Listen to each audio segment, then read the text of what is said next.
Welcome to What is Going for new thought from the edge of Each week on OMTimes flagship radio show, veteran broadcaster, author, and media consultant Sandy Sedgbeer conducts thought-provoking interviews with inspirational authors, artists, musicians, scientists, speakers, and filmmakers who are working at the point where spirituality and science meet consciousness at the very edge of Here is your host, Sandy Sedgbeer.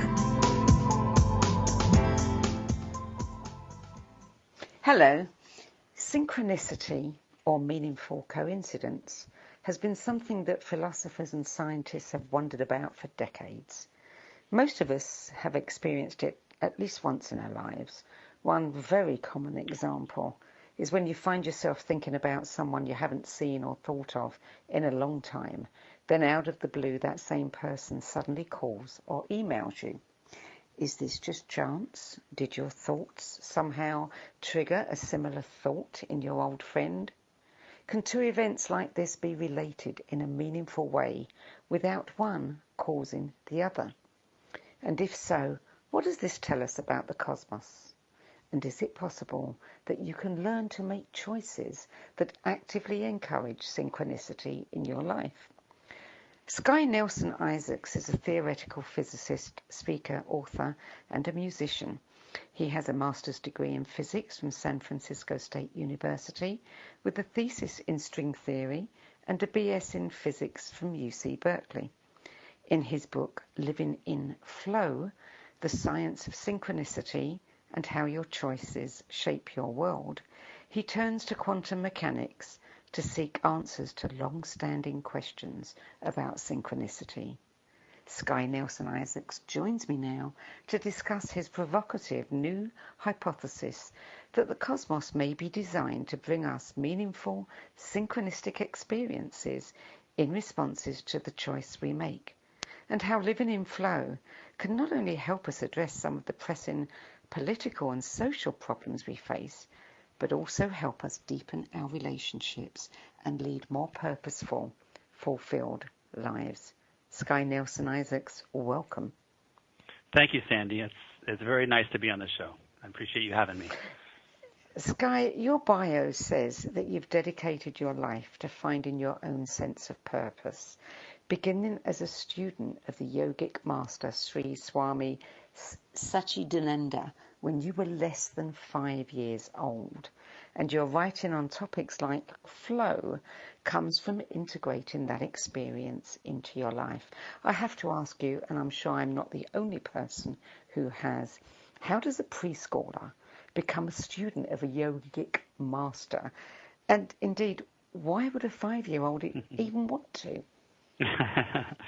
By exposure, really.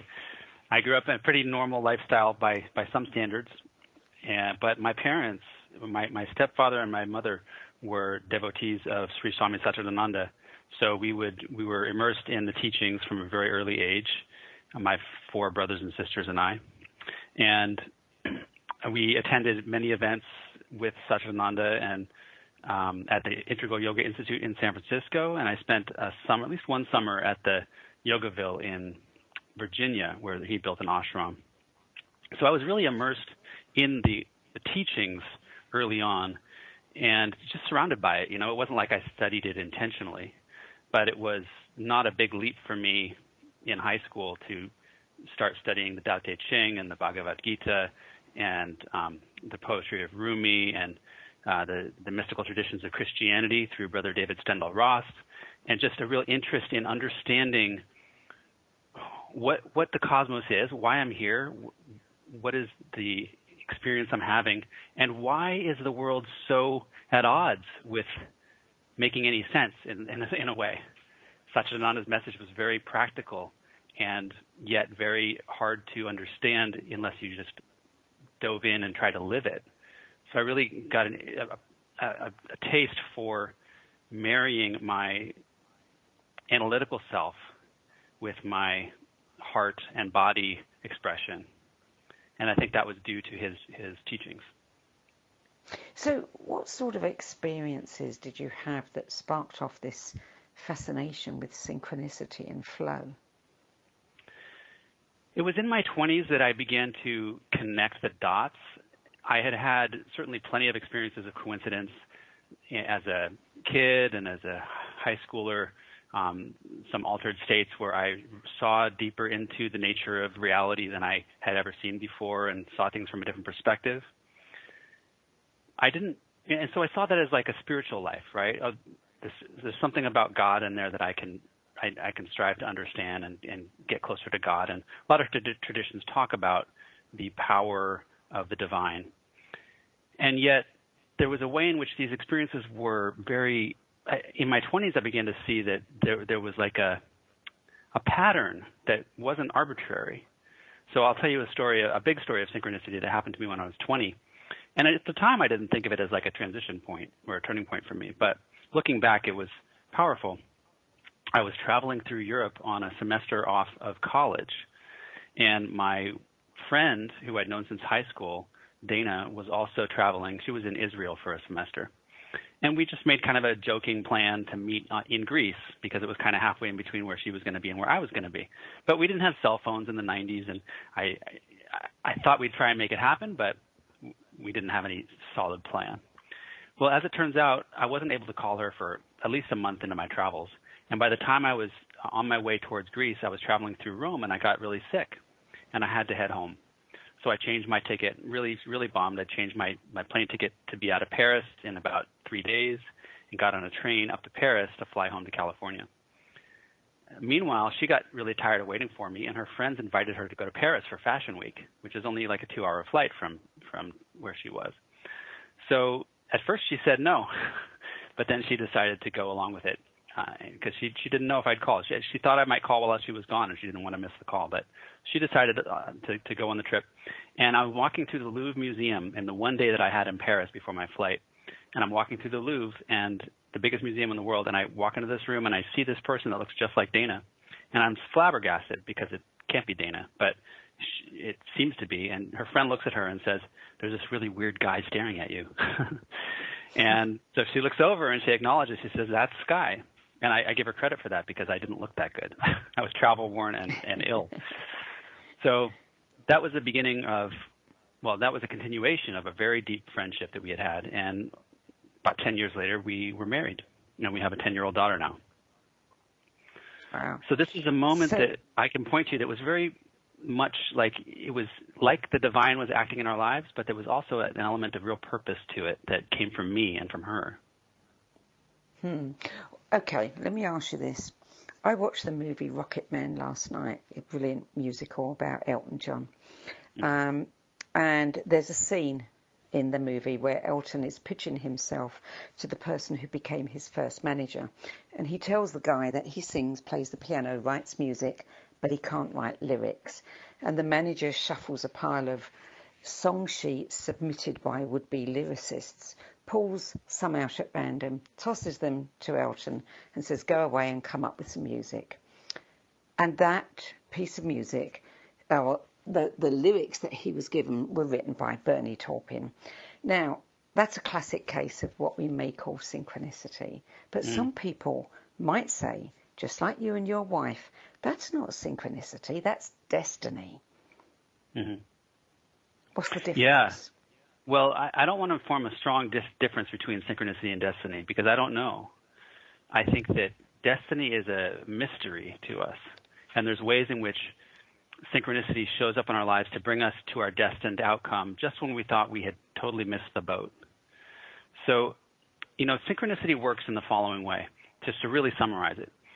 I think that the tools of quantum mechanics tell us, this is part of the work that I'm doing to publish and to develop, is that quantum mechanical principles apply to all things. They're universal.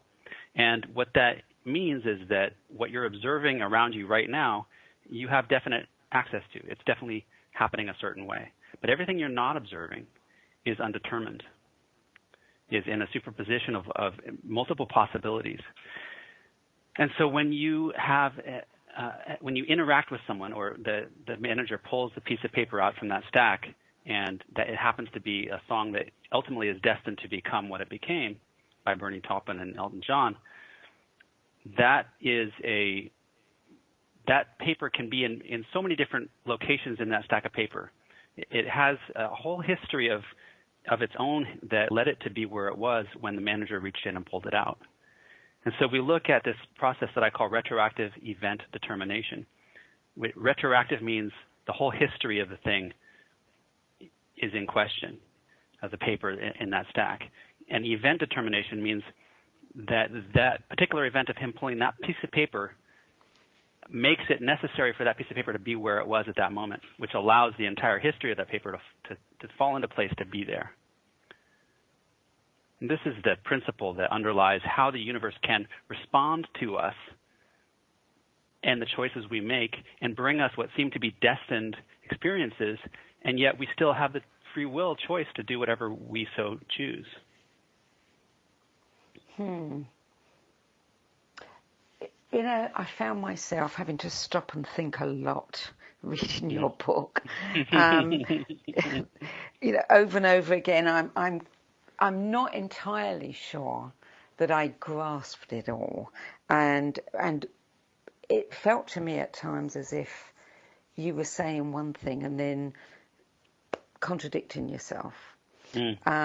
This whole question about you know, flow, synchronicity, destiny, etc. You talk a lot about the fact that you know, many people say that we create our own reality, and you say we don't, and yet over and again I see evidence that we are creating our reality. If we are participating, if we are making a choice, regardless of what prompts us to make that choice, we are creating our own reality.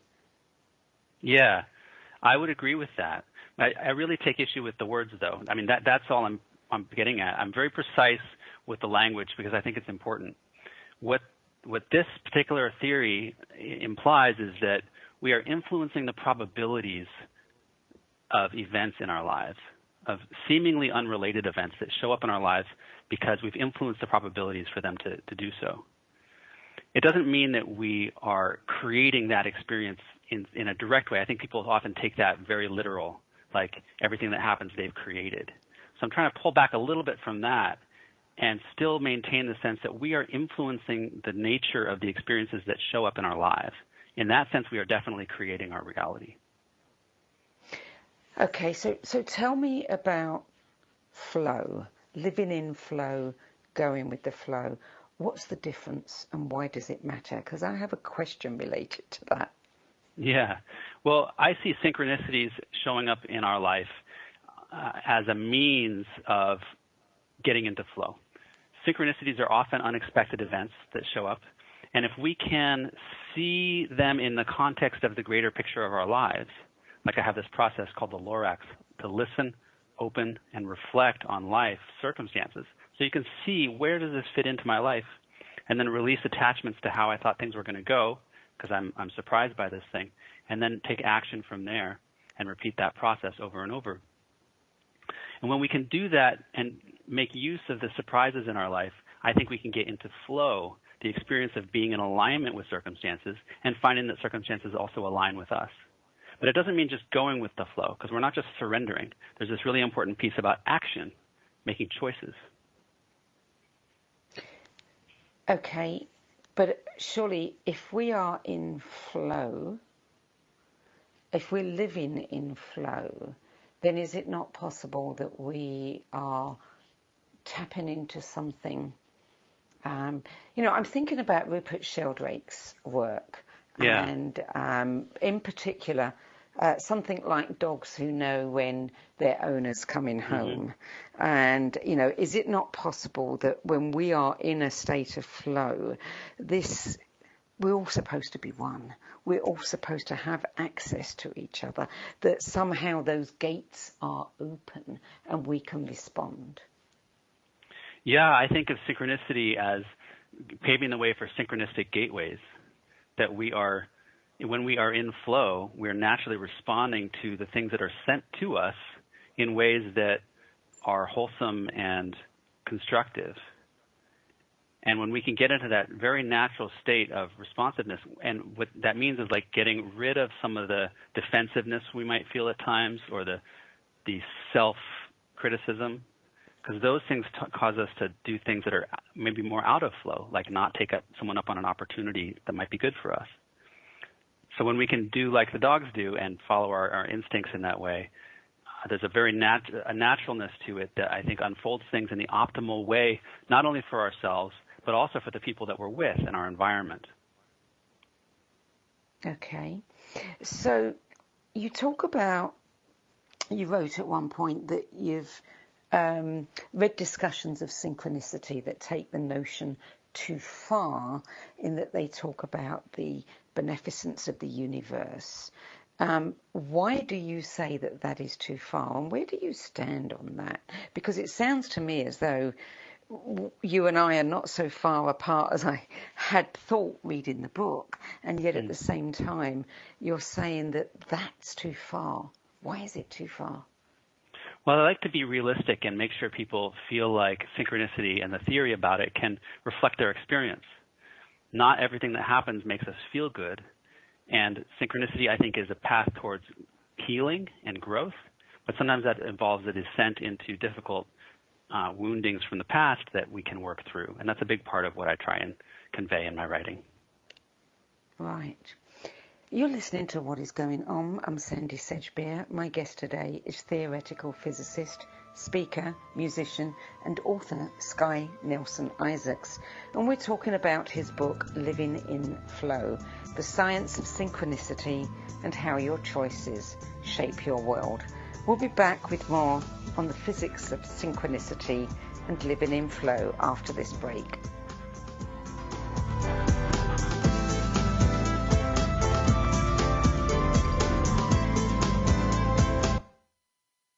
The future of Internet radio is here. OMTimes Radio. IOM FM. Namaste, friends. This is Deva Pramala Miten. And we wanted to let you know that we will be in America and Canada this May. We'll be coming with our Wings of Mantra World Tour, coming up the West Coast to Boulder, Santa Fe, Sedona, Scottsdale, Santa Barbara, LA, Marin, Santa Cruz, San Jose, Escondido, Edmonds, and up to Canada to Victoria and Vancouver. You can find details on our website, devapramalmiten.com. Hope to see you there. Lots of love. Namaste. Ascending Hearts is no ordinary dating site, but a spiritual dating site with a purpose, to link you with your soulmate. We engineer the serendipity so you can trust that you will attune with someone that has the same matching vibration as you. Ascending Hearts, the conscious dating site for the spiritually aware. Try Ascending Hearts for free. AscendingHearts.com.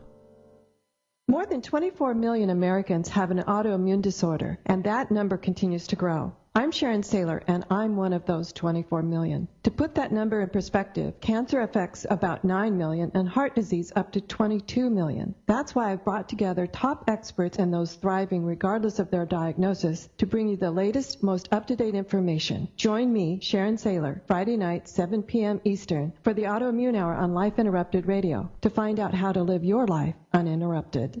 I am Fidel Nshombo. I was born in a city called the Bukavu in the Congo. We were a loving family, and then, boom, everything that I had disappeared in a single day. People think that when you are a refugee and they resettle you to America, and all your problems are done. They don't understand that that's the beginning of everything. I was not born a refugee. I was made one.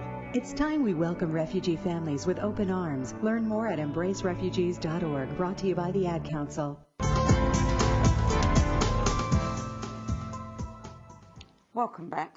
Sky Nelson Isaacs, at the heart of your approach to synchronicity lies the question, how is it that events can be meaningfully related, even though one doesn't cause the other? How do we know that one doesn't cause the other? Well, the synchronicity, the way that I use the word, and it's not the only way to use the word, but I just try and find one particular approach that I can tease apart and learn something about. A synchronicity is a meaningful connection, and it's usually a meaningful connection because it leads to something that we want to experience.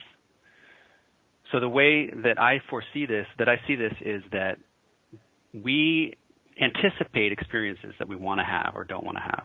That's what we're doing in our bodies all the time. We're feeling into the future in a way.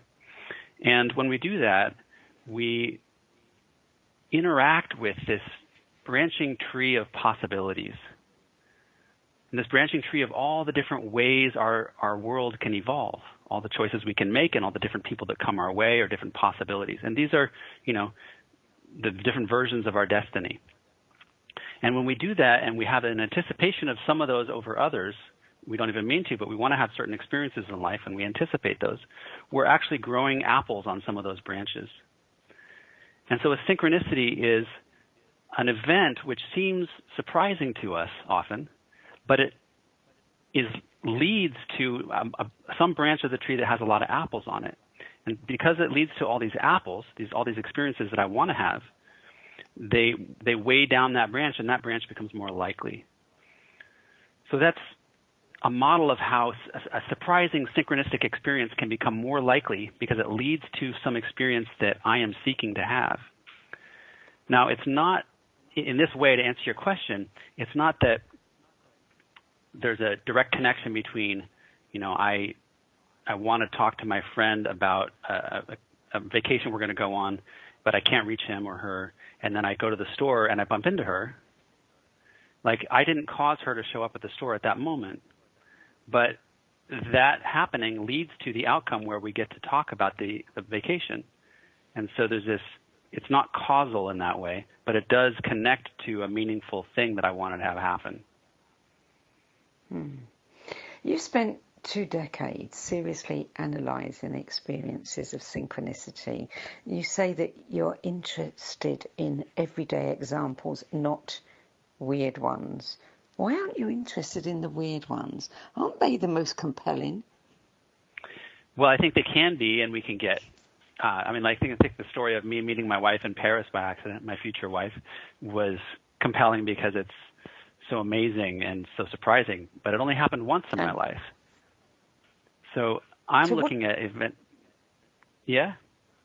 Well, what do you call weird? Do you not call that particular one weird? I do.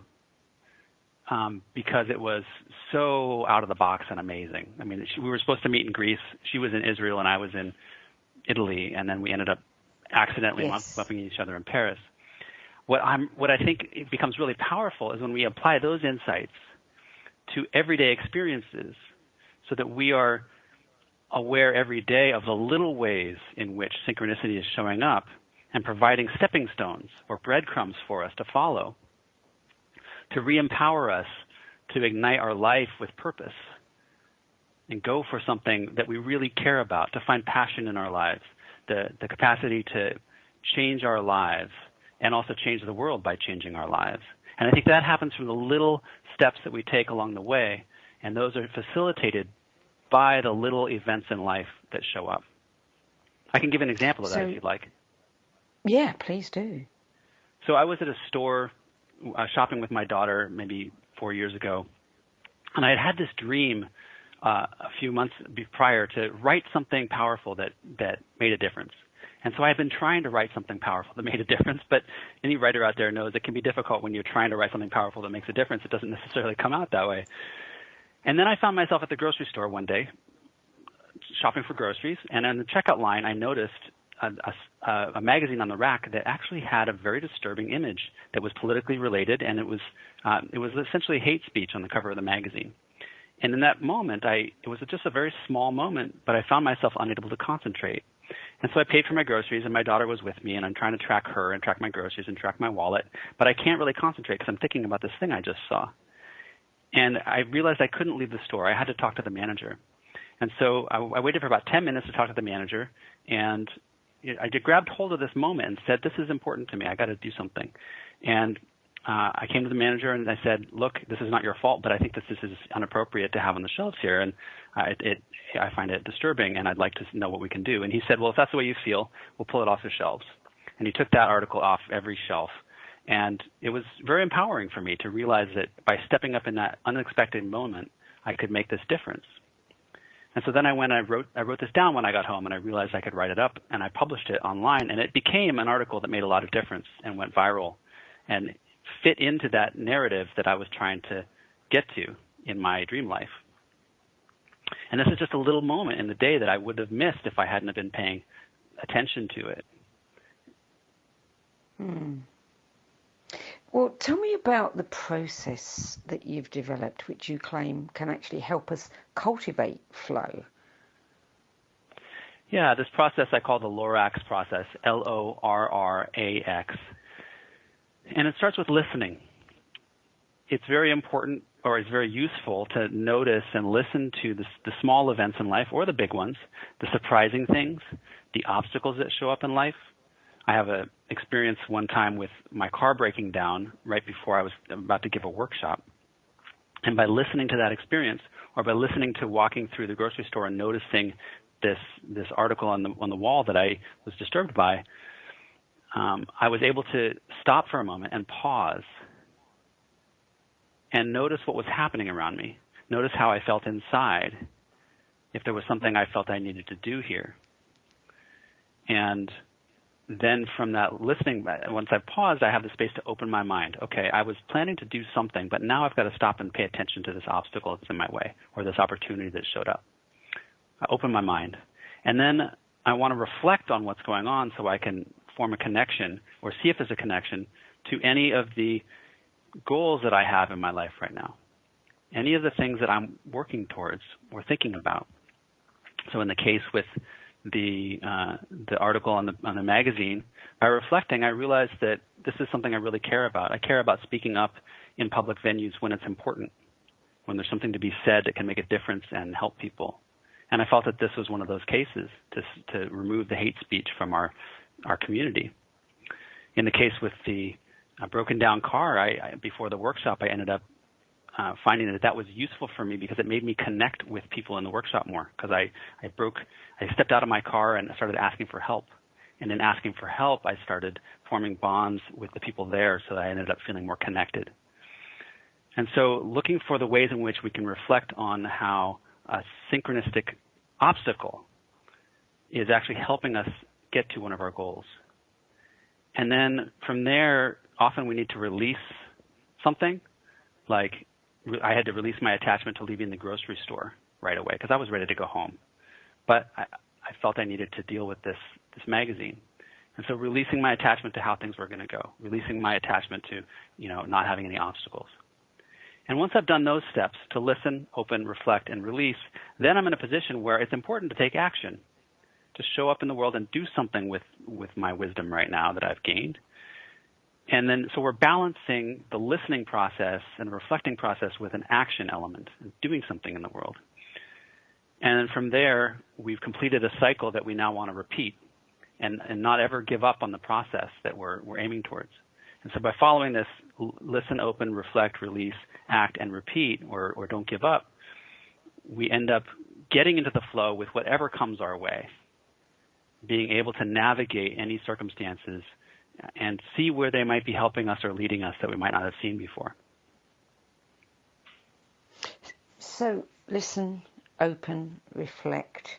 That seems to me as though, the more present we are, the more we put our focus on something, the more likely it is that something will happen. Is that correct? I mean, when you think about scientists say, that nothing exists until you put your focus on it or your attention on it.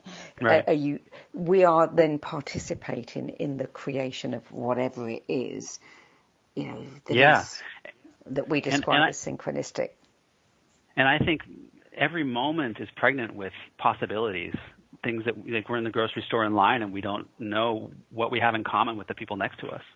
Or we're on the subway and we don't know what will happen if we get off at a different stop and who we might run into or what stores we might discover. Or it's this big mystery. And so living in flow is about stepping fully into life and being able to be open. It's like we can't come into connection. When we're in flow, we have to be ready to deal with whatever's actually there, and not have a preconceived notion about how things are going to go. And for me, that's really opened me up to being more in relationship with people, and being more vulnerable with people, because I can't ever predict what someone's going to say or who's going to show up in my life at any given moment.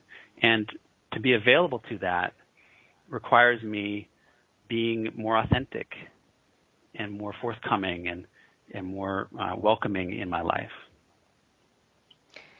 I can see how that really enriches one's life, because, if we go around with a closed mind, we cut off so many possibilities.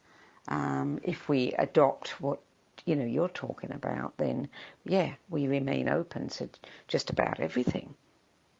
Yeah, and I think so. And it can be tricky. I think the word maybe is really helpful because some people are already really open to everything. And for them, it's more a matter of different steps in the process become harder to do.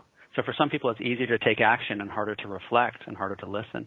For other people, they're very good at listening, very good at noticing what comes along in their life, but maybe not as good at having their own insight and taking action for themselves, choosing for themselves. So I think this process is very balanced, and each person is going to have a different strength and a different weakness in the process.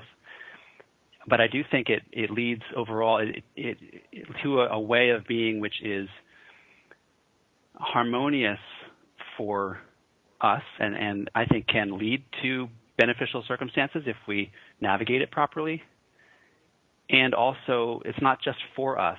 When we're in flow, by paying attention to the synchronicities in our life, we, I think, also serve others really well. And there's this way in which flow navigates really complex situations in a way that benefits everybody involved and doesn't create problems down the road because we solve one problem by creating a new problem. In flow, I think we can solve the problem at hand with respect to everybody's needs in the picture.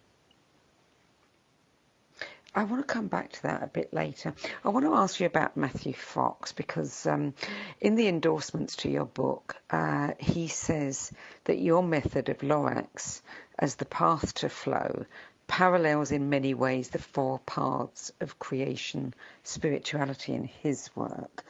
Could you explain for those who are not familiar with the four paths of creation spirituality what he means by that? Well, I'm trying to reflect on what I remember of his work. I met him synchronistically at a conference and ended up speaking to him. And it turns out that we live within a few miles of each other. And so it was a really lovely relationship that was begun that I'm really grateful for. He is a wonderful author and theological leader. I'm not that familiar with those four paths, but I do think that the darkness and the light and the creative aspects that he's speaking about are all reflected in this process of flow. And this is why and synchronicity. This is why I say synchronicity is not just beneficial. I think it's intended to lead us towards experiences that help us grow and heal. And in doing so, it brings us through the full spectrum of our experience of who we are. And so it's not about a spiritual bypass where we're seeking just the positive experiences, but diving deeply into life's experiences and asking, what is this here to help me learn? And the good things that happen can be just as difficult to learn from as the difficult things. And so for me, there's a real sense of compassion and openness that comes from this. Can I read a brief quote from the book? Sure. This is about grief. Our grief allows us to let go of what is holding us back from living fully authentic lives. Our sorrow and the outrage that may come with it can light a fire within us. We don't all need to become activists. We don't all need to follow an outward path of political or social change. Rather, allowing those authentic feelings into our hearts can give us the courage to be honest right here in our own lives, in our own homes, in our own places of work or worship. When we authentically feel our emotions, we are no longer willing to let life go by without speaking up into the microphone.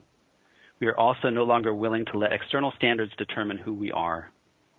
An important first step is allowing ourselves to feel the grief of loss, whether it's the loss of a relationship with a person we loved, the loss of ecosystems or creatures, or the loss of a profession, a way of life, or an opportunity.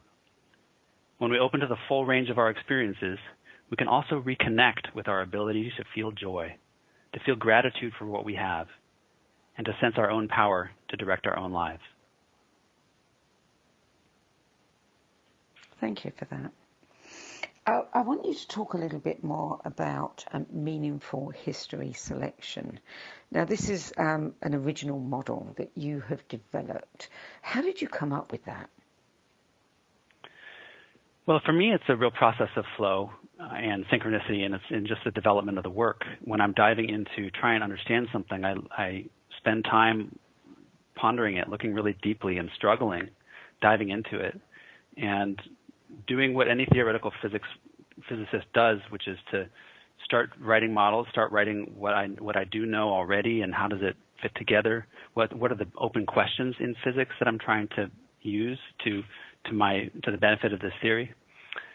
A meaningful history selection, in brief, is the process by which the undetermined possibilities out there, any of which could come true, get filtered for the ones that are more likely or more meaningful. The more meaningful ones that connect more to us become more likely as a result of this process. And that's essentially what we call synchronicity, because they're meaningful. They're not just random connections. Mm. We're going to go to a break now. Sky, we'll be back in a few moments. You're listening to What is Going On. I'm Sandy Sedgbeer, and tonight I'm speaking with theoretical physicist, speaker, musician, and author Sky Nelson Isaacs. We're speaking about his book, Living in Flow, The Science of Synchronicity and How Your Choices Shape Your World. We'll be back with more from Sky Nelson Isaacs after the break.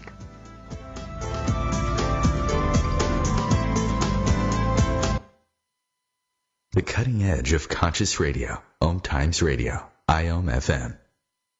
Being a radio host on IOM FM allows you to build your show on a rich platform with the power of the internet to fulfill your outreach goals and connect with a very specialized and global online audience, unlimited by time and distance. OMTimes Radio will provide you with web relevance, a recognizable conscious brand, and with the standard of excellence that has accompanied every single OMTimes endeavor. Host your show with OMTimes Radio Network.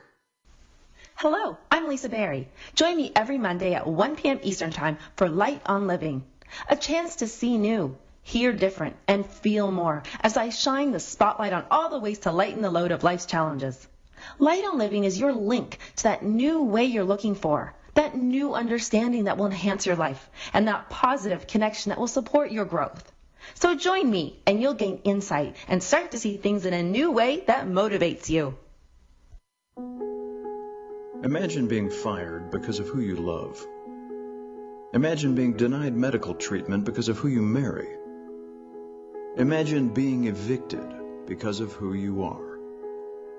Millions of Americans don't have to imagine this. They have to live it. Because in 31 states, it's legal to discriminate against LGBT people. Get the facts at beyondido.org. Brought to you by the Gill Foundation and the Ad Council.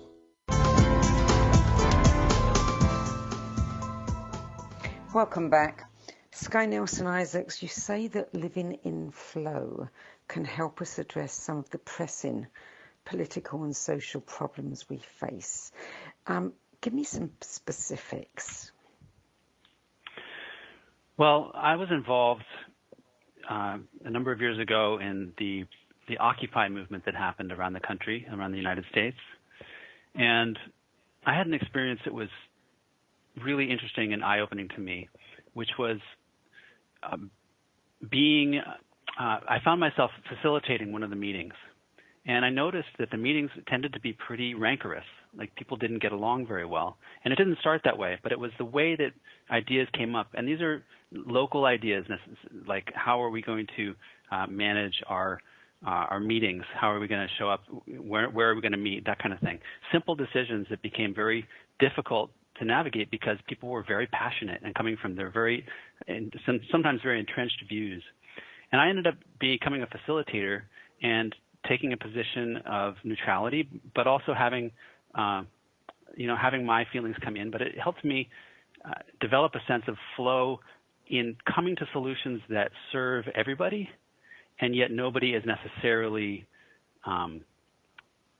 nobody is feeling like that's exactly what I wanted. And yet somehow in the end of the conversation, I would look back and say, well, that was my opinion too. And so by listening better to the dialogue that was happening in the group, I experienced, and I think other people experienced, a sense of, oh, I let go of my attachment to what I wanted, and in the end, I did get what I wanted, at least in a way that I didn't even realize was possible before. So through this process of listening carefully to what's happening to other people and to the circumstances, and then opening and reflecting on how, well, maybe there's some way in which this idea that somebody's suggesting actually does meet my needs, and I just can't see it right now. And we have to take time to reflect and not react super fast, because our emotions are designed to have us react really fast. This process has us slow down and recognize our emotions, become very aware of what we're feeling and why, and see those emotional triggers as a healing process for us rather than a reason to react against someone else. And my proposal and my experience is that through a process like that, we actually get to solutions that work for us, but not through the ego. It's through a process of relationship. I understand that. The most important message in the book, you say, can be summed up in one word, which is feel. Tell me more about that.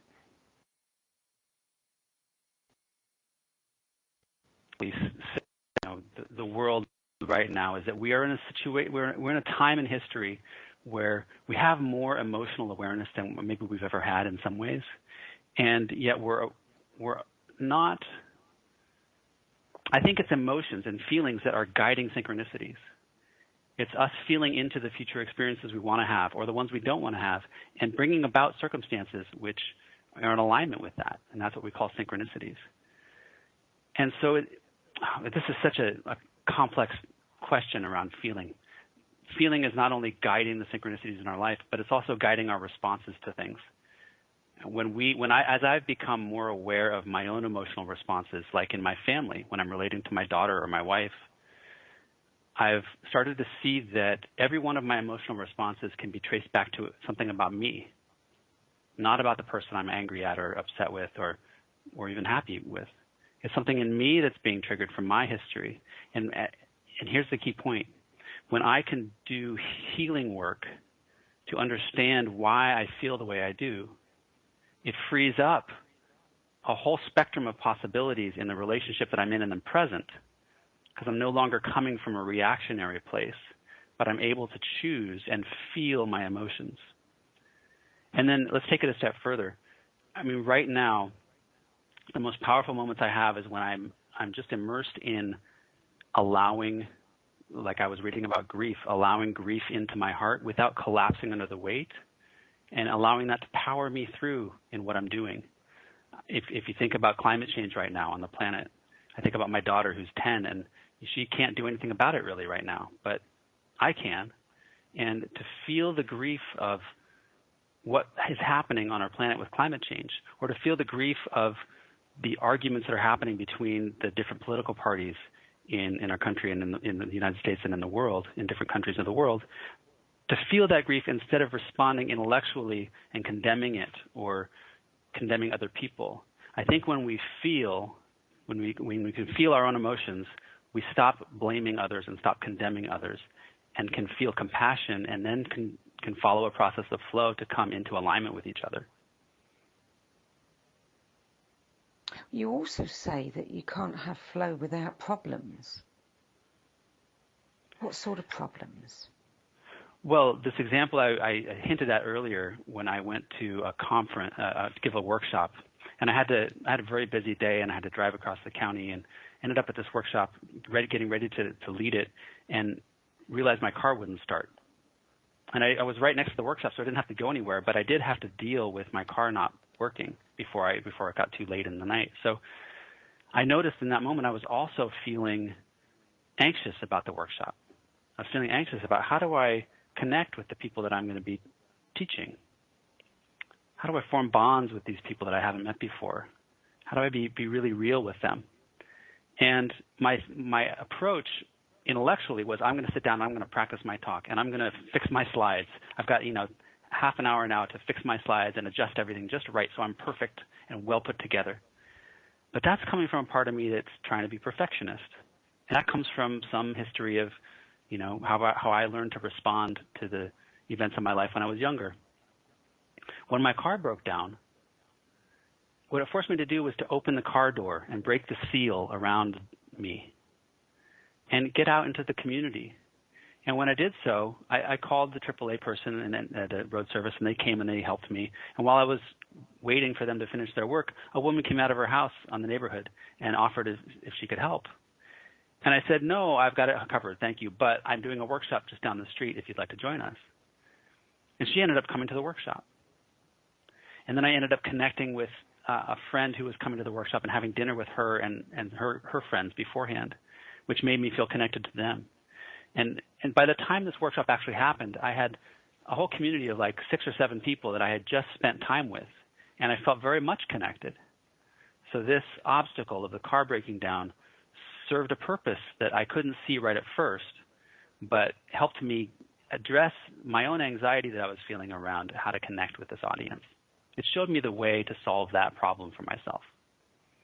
Satchidananda used to talk about problems showing up in our life sometimes to solve other problems.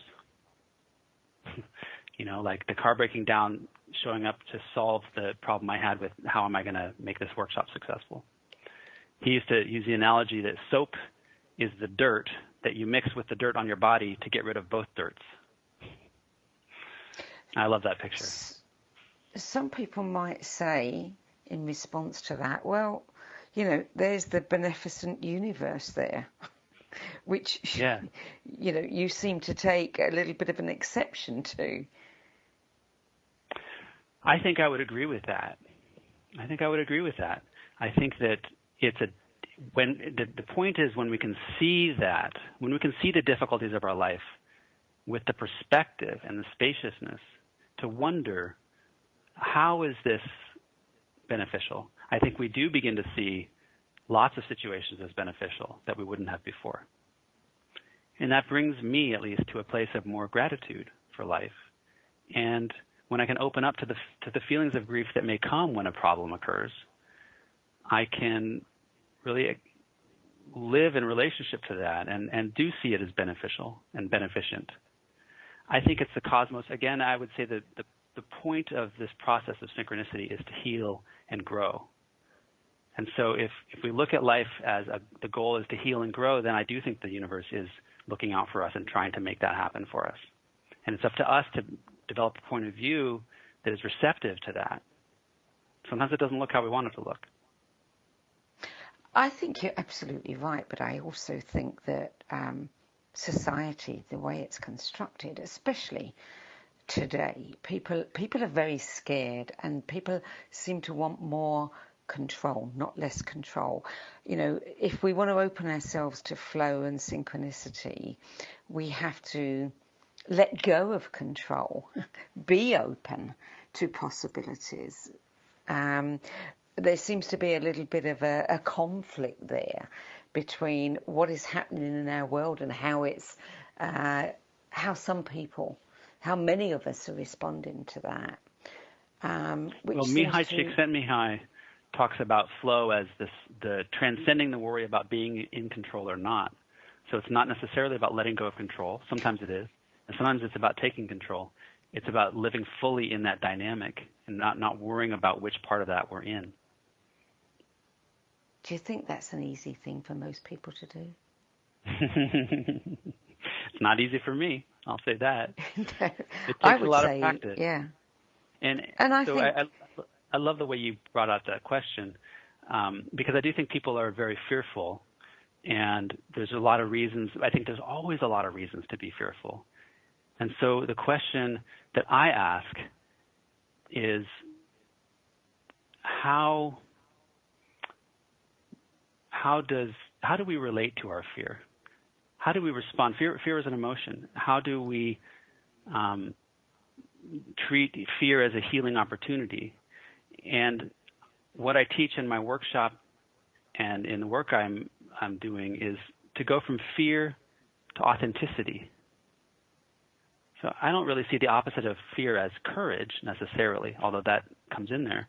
But it's being authentic. We can still be afraid in the world, but don't let that get in the way of us being authentic, having real conversations with people even when we're afraid, or having, standing up for things that we care about because they're authentically true for us, even when we're afraid to do so. And I think when we come from the point of view of authenticity, that's coming from the heart, which is a whole different source of power for us. What I learned in the past few years, some deep lessons that I write about in the book about coming from the heart, and how that led me to an experience of more authenticity, which helped me not overcome fear, but incorporate it and just live with it in a very different way, in which I didn't actually feel viscerally afraid or afraid of my fear, but just allowed it to integrate in a way that is very empowering for me. And did you find that more synchronicities occurred because of that? Yes, and I would say even that I was more able to see them and take advantage of them. I think that boldness is a very useful tool in creating synchronicities. When we step out of the mold, step out into the unknown by taking some kind of bold action. And for one person, it might just mean raising their hand in a meeting when they've got something to say that goes against the grain.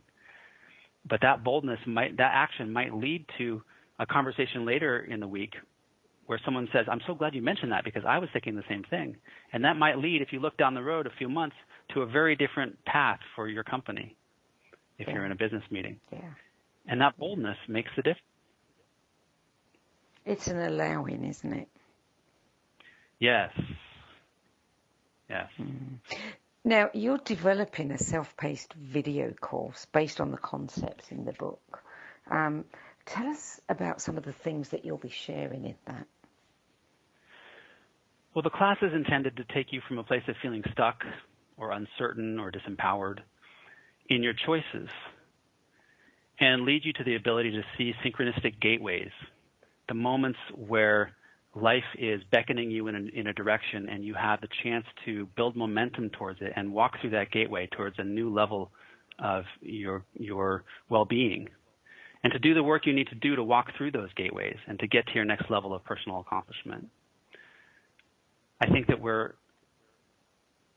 people are struggling to figure out often how to take another step in a direction that gets them where they want to go, and they don't see the next step. And synchronicity and the process of flow gives us tools in order to know viscerally, like, what's the next step, or what's a step I can take, and then follow this process of noticing and listening, and then know what's the next step after that. So it's a way that the goal of the class is to find your power to change yourself in the ways that you want to change yourself, and then to make change in the world around you because of the sense of enthusiasm and empowerment that you have. When does the course launch?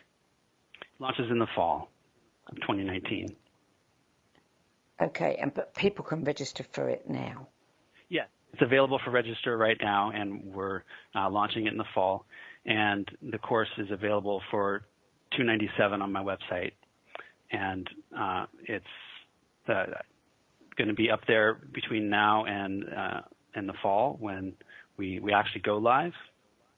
So I certainly encourage it. People can email me. I'll also be hosting a webinar on July 11th, which people can come to, which is free through my website, livinginflowbook.com.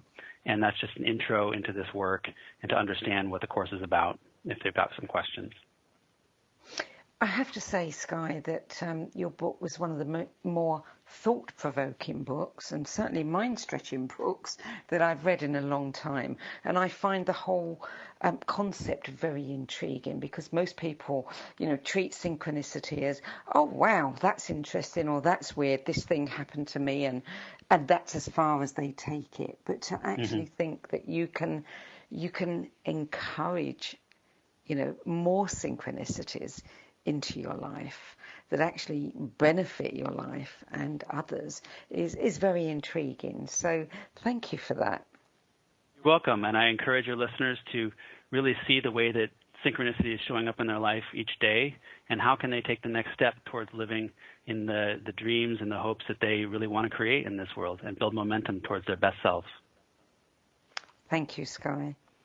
I've really enjoyed speaking with you about this. I'm glad I had the chance to pose some of my questions to you. Great questions. Thank you for preparing so much. Well, thanks for being with us tonight, Sky. My pleasure. I'll see you again soon. Yes. Living in Flow, the Science of Synchronicity and How Your Choices Shape Your World is published by North Atlantic Books. For more information about Sky Nelson Isaac, his books and his soon-to-be-launched Living in Flow video course, visit www.skynelson.com. I'm Sandy Sedgbeer. Thanks for joining me today, and I look forward to being with you at the same time next week. Till then, it's goodbye from me.